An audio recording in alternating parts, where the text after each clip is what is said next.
Bismillahirrahmanirrahim. Assalamualaikum warahmatullahi wabarakatuh. Perkenalkan, nama saya Ika Farida Rahma dengan NPM 2021 020076. Saya dari Fakultas Syariah, Program Studi Hukum Tata Negara, kelas C semester 4. Baik, di sini saya akan mempresentasikan tentang substansi hukum Islam. Untuk memenuhi tugas mata kuliah Filsafat Hukum Islam dengan dosen pengampu Bapak Hervin Yogi Pradipta, MHI. Makna hakikat sesuatu menurut filsafat. Jadi apa sih yang dimaksud dengan definisi hakiki atau esensial tersebut?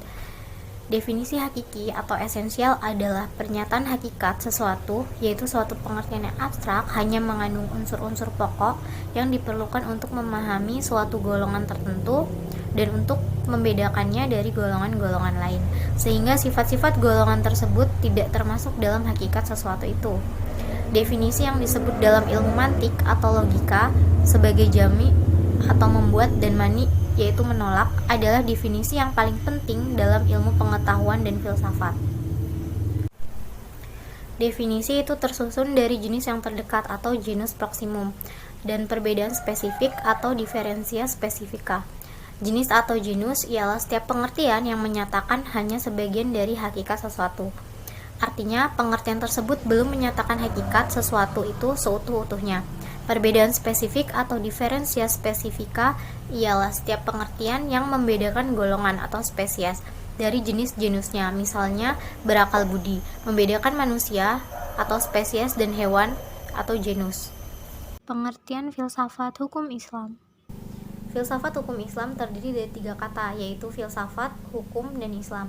Filsafat hukum adalah pengetahuan tentang pemikiran mendalam, sistematis, logis, dan radikal, tentang berbagai aturan yang berlaku dalam kehidupan manusia, baik aturan bermasyarakat maupun aturan bernegara.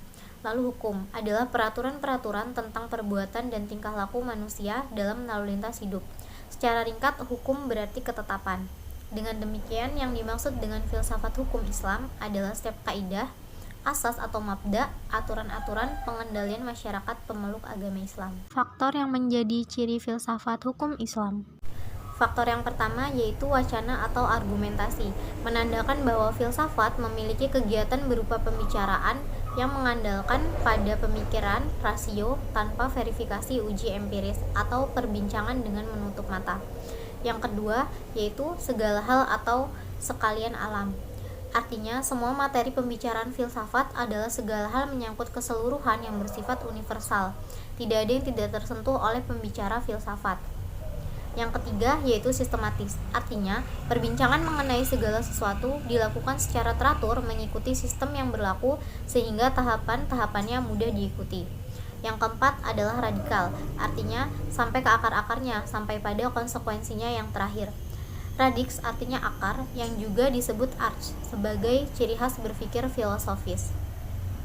Yang kelima yaitu hakikat, merupakan istilah yang menjadi ciri khas filsafat. Hakikat adalah pemahaman atau hal yang paling mendasar. Jadi, filsafat tidak hanya berbicara tentang wujud atau materi, sebagaimana ilmu pengetahuan, tetapi berbicara makna yang hakikat terdapat di belakangnya.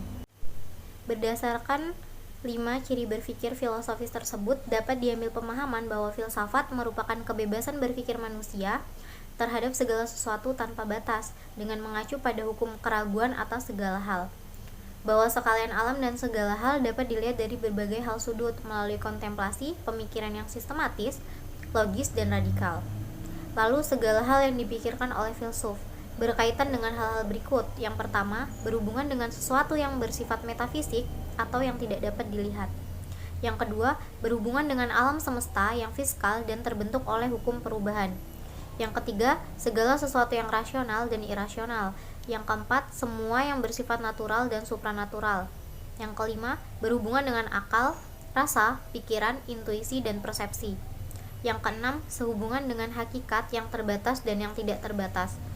Yang ketujuh, berhubungan dengan teori pengetahuan pada semua keberadaan pengetahuan manusia yang objektif maupun yang subjektif. Yang kedelapan, berhubungan dengan fungsi dan manfaat segala sesuatu yang didambakan manusia atau dihindarinya. Dan yang kesembilan adalah berhubungan dengan kebenaran spekulatif yang bersifat rasional tanpa batas sehingga berlaku pemahaman dialektis terhadap berbagai penemuan hasil pemikiran manusia. tesis yang menghasilkan antitesis, dan terciptanya sintesis. Baiklah, mungkin cukup sekian materi yang bisa saya sampaikan. Apabila ada salah kata, saya mohon maaf. Saya akhiri. Wassalamualaikum warahmatullahi wabarakatuh.